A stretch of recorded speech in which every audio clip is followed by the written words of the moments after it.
அப்போ தான் போய் சாமியை கும்பிட்டோம்.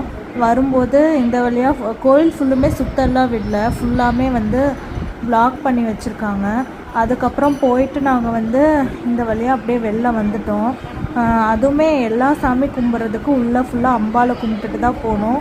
சிவனை கும்பிட்டுட்டு அங்கேயுமே ரொம்ப கூட்டமாக இருந்துச்சு. போயிட்டு வர்றதுக்கே ரொம்ப டைம் ஆயிடுச்சு. நான் அப்படியே கிளம்பிடலான்னு நினச்சோம்.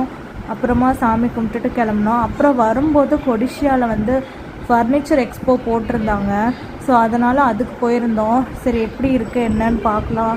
இங்கே பாருங்களேன் எவ்வளோ சூப்பராக இருக்குன்னு. ஆனால் ப்ரைஸ் எனக்கு என்னமோ ரொம்ப காஸ்ட்லியாக இருந்துச்சு. ஸோ அதனால் நான் எதுவுமே வாங்கல. சும்மா எக்ஸ்போ மட்டும் சுற்றி பார்த்துட்டு, ஃப்ரீ என்ட்ரி தான், சுற்றி பார்த்துட்டு வந்தோம்.